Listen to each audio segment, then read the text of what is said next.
जिस पल हर उम्मीद की रोशनी बुझ चुकी थी, उसी पल किस्मत ने ऐसा मोड़ लिया कि न सिर्फ अर्जुन का घमंड चूर हो गया, बल्कि पूरी ठाकुर हवेली की हवा तक बदल गई। क्योंकि उसी सुबह अहाना को मिली थी 1 लाख रुपये महीने की नौकरी। हाँ, वही अहाना जिसे कभी कोई गंभीरता से लेने को तैयार नहीं था। वही अहाना जिसे कभी बड़ी बुआ ताने मारती थीं। वही अहाना जिसे अर्जुन नाकामयाब कहकर नीचा दिखाता था। वक्त का पहिया एक ऐसे बिंदु पर आ खड़ा हुआ जहां सबको अहाना की उस कसम की कीमत समझ आई जो उसने ठाकुर हवेली की चौखट छोड़ते वक्त खाई थी। जिस दिन वह हवेली के पुराने दरवाजे के बाहर कदम रखते हुए बोली थी कि वह तभी लौटेगी जब अपने पैरों पर खड़ा होना सीख लेगी, उस दिन किसी ने नहीं सोचा था कि उसकी यह ज़िंदगी तरह उसके जीवन का सबसे बड़ा हथियार बनेगी। वह अपनी माँ के घर पहुंची तो दिल टूट चुका था, उम्मीदें मर चुकी थीं।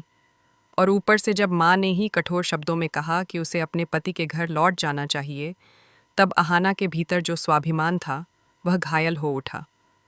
उसे ऐसा लगा जैसे उसके पैरों तले की जमीन छिन गई हो, जैसे उसका अपना आसमान भी उसे अपनाने से मना कर चुका हो। उसी दर्द की रात उसने तय किया कि वह सिर्फ अपने दम पर अपना जीवन बनाएगी। वह अपनी माँ के सहारे भी नहीं रहेगी, वह सिर्फ जीत की राह चुनेगी। और फिर चाहे रास्ता कितना भी कठिन क्यों न हो, उसने अपनी माँ की चौखट को भी अलविदा कह दिया और ठान लिया कि लौटकर तभी आएगी जब उसके हाथ में होगी उसकी खुद की कमाई, उसका खुद का सम्मान, उसकी खुद की पहचान। शहर की चहल पहल के बीच एक छोटे किराए के कमरे में, जहाँ खिड़की से आने वाली हवा भी उदासी लेकर आती थी, अहाना ने संघर्ष की शुरुआत की। बीच बीच में पेट भरने तक के लाले पड़ गए। कई दिनों तक सिर्फ पानी पीकर रात गुजारनी पड़ी। हर रिजेक्शन उसके हौसलों पर तीर की तरह लगता, और हर इंटरव्यू में जब लोग उसकी पहचान बड़े घर की छोटी बहू के तौर पर सुनकर सवालिया नजरें उठाते, तो उसके मन में एक अजीब सी कसक होती। लेकिन जो चोट अर्जुन के तानों ने दी थी, जो घाव माँ के रूखे व्यवहार ने दिया था, वे उसके अंदर दिन रात एक आग बनकर जल रहे थे। हर सुबह जब वह उठने से पहले टूटने लगती, उसी वक्त उसके दिल में वह कठोर आवाज गूंजती, हार मत मानना अहाना। और वह फिर चल पड़ती। 6 महीने तक उसने अनगिनत दरवाजे खटखटाए, सैकड़ों ईमेल भेजे, अपना रिज्यूमे बार बार अपडेट किया, और हर रात थक कर चूर होने के बावजूद यह सोचकर खुद को संभालती कि एक दिन उसकी मेहनत को मुकाम मिलेगा। फिर एक सुबह उसी साधारण सी खिड़की से सूरज की हल्की किरणें कमरे में आईं, फोन की स्क्रीन जली, और इनबॉक्स में पड़ा वह मेल उसकी जिंदगी बदलने वाला था। 1 लाख रुपये महीने की नौकरी। उस लेटर को पढ़ते ही उसके अंदर जैसे नया जन्म हुआ। यह सिर्फ नौकरी नहीं थी, यह उसकी तपस्या का प्रमाण था, उसका बदला था उन सब से जिन्होंने उसे कमज़ोर समझा था। यह उसकी उस चुप लेकिन मजबूत जिद की जीत थी।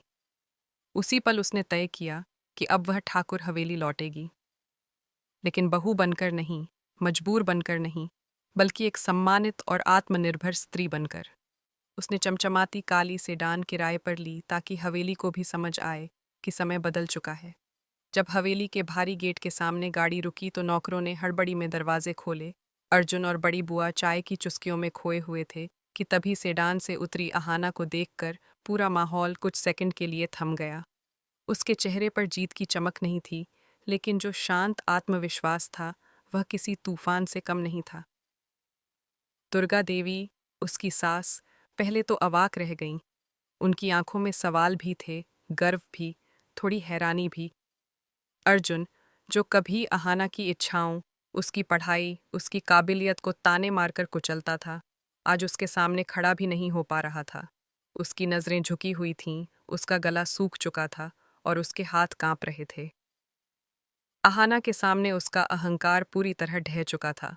अहाना ने शांत आवाज में कहा, माँ जी, मैं लौट आई हूँ, अपने दम पर। और जैसे ही उसने बताया कि उसे 1 लाख रुपये महीने की नौकरी मिली है, हवेली में खुशी का जैसे विस्फोट हो गया। दुर्गा देवी की आंखें भर आईं। उन्होंने उसे गले लगाते हुए कहा कि उन्होंने हमेशा जाना था कि अहाना कुछ बड़ा करेगी, लेकिन हर खुशी के पीछे एक परछाई छिपी होती है, और उस परछाई का नाम था बुआ जी। वही बुआ जी जो हवेली की हर डोर अपने हाथों में रखना चाहती थीं, वही बुआ जी जिन्हें लगा था कि अहाना टूटकर वापस आएगी, रोते हुए माफ़ी मांगेगी, उनके आगे झुकेगी। लेकिन आज उनकी योजना चूर हो गई थी। उन्हें अहाना का आत्मनिर्भर होना रास नहीं आया। उन्हें लगा कि अगर हवेली की बहू इतनी मजबूत हो गई तो उनकी पकड़ ढीली हो जाएगी, हवेली की औरतों को भी आज़ादी की हवा लग जाएगी, और ये बात उन्हें बिल्कुल मंजूर नहीं थी। जैसे ही बाकी परिवार खुशी में डूबा, बुआ जी चुपके से कोने में गईं। फ़ोन उठाया और धीमी लेकिन जहरीली आवाज़ में बोलीं, तैयारी करो, अब हवेली में तूफान आएगा। अहाना सोचती है कि नौकरी मिलते ही जंग जीत ली। इसे नहीं मालूम कि मैं किस डोर को खींचकर हवेली की नींव हिला दूंगी। उनकी मुस्कान मीठी थी, पर आंखों में जहर साफ झलक रहा था। उधर, इस सबके बीच, अहाना की यादों में वह रात भी तैर रही थी जब वह भारी बैग लेकर अपनी माँ के घर पहुंची थी, और माँ हैरान होकर पूछ रही थीं कि आखिर हुआ क्या। अहाना ने साफ कहा था कि वह किसी झगड़े की वजह से नहीं, बल्कि अपनी जिंदगी खुद बनाने के लिए वापस नहीं जा रही। उसकी माँ ने उसे समझाया था कि मायके में रहकर नौकरी करना समाज को अच्छा नहीं लगेगा, लेकिन अहाना जानती थी कि समाज की सोच उसे रोकने वाली नहीं। उसी रात उसने माँ से कहा था कि वह उनकी चिंता समझती है, लेकिन उसे थोड़ी जगह चाहिए, अपनी जिंदगी को अपने हिसाब से बनाने की आज़ादी चाहिए। और सुबह जब माँ ने आखिरी बार उसे साह ठाकुर हवेली में अहाना की वापसी ने जिस शांति का भ्रम पैदा किया था, उसके पीछे बुआ जी की छुपी हुई चालें तेजी से आकार ले रही थीं। उस रात हवेली के हर कोने में उत्साह था। नौकरों के चेहरे तक पर हल्की मुस्कान थी, जैसे इतने महीनों बाद कोई मायूसी की दीवार टूटकर गिर गई हो। पर उसी वक्त हवेली की पिछली दालान में बुआ जी अकेली खड़ी थीं, दोनों हाथों को पीठ पर बांधे हुए। उनकी आंखें अंधेरे में चमक रही थीं। उनके दिमाग में लगातार एक ही बात गूंज रही थी, अगर इस लड़की की तरक्की ने हवेली में औरतों को पंख दे दिए तो मेरा राज खत्म हो जाएगा। अहाना की नौकरी सिर्फ एक जीत नहीं थी, यह हवेली की व्यवस्था के लिए खतरा बन चुकी थी। बुआ जी को पता था कि हवेली जैसी पुरानी सोच वाली जगह में एक पढ़ी लिखी, कमाने वाली बहू सबसे बड़ा भूचाल ला सकती है, और इस भूचाल को रोकना उनके लिए ज़रूरी था। वे जानती थीं कि बदलाव का डर इंसान से बड़ी बड़ी गलतियां करवाता है, और वही डर उनका सबसे मजबूत हथियार था। उन्होंने उस रात अपने विश्वसनीय आदमी को फ़ोन पर बोला था कि हवेली की शांति जितनी ज़्यादा दिख रही है, उतना ही बड़ा तूफान जल्द उठेगा। उधर अहाना अपने कमरे में बैठी अपने भविष्य की योजनाओं को कागज़ पर उतार रही थी। उसने तय किया था कि वह अपने जीवन के अगले कदम बेहद सोच समझकर उठाएगी, क्योंकि अब केवल उसकी जिम्मेदारी नहीं थी, पूरे ठाकुर परिवार के सम्मान की जिम्मेदारी उसके कंधों पर थी। नौकरी मिलना उसकी जीत का पहला पड़ाव था, लेकिन हवेली की उस पुरानी सोच से लड़ना असली चुनौती थी। फिर भी वह अंदर से शांत थी, क्योंकि वह जान चुकी थी कि जब इंसान दर्द से गुजरकर उठता है, तब उसे गिराने वाली हर आवाज़ छोटी हो जाती है। अगले दिन सुबह जैसे ही हवेली में पूजा का घंटा बजा, अहाना सबसे पहले उठकर नीचे आई। दुर्गा देवी उसे देखकर मुस्कुराईं, लेकिन बुआ जी की आंखों में एक अजीब सा संदेह तैर गया। बुआ जी के अंदाज में एक चुभन थी जब उन्होंने तिरछी नज़र से अर्जुन को देखते हुए कहा, बहू जी तो अब बड़े लोगों जैसी बन गई हैं, लाखों में खेलने लगी हैं। देखो अर्जुन, अब बहू तुम्हारे बराबर नहीं, तुमसे ऊपर हो गई है। कमरे में सन्नाटा छा गया। यह वाक्य जानबूझकर बोला गया था, ताकि अर्जुन के मन में अहाना के प्रति एक धीमी जलन पैदा हो सके। अर्जुन ने पहले तो नज़रें झुकाकर टाल दिया, लेकिन बुआ जी की बात उसकी सोच में एक कील की तरह ढंस गई। बुआ जी यहीं नहीं रुकीं।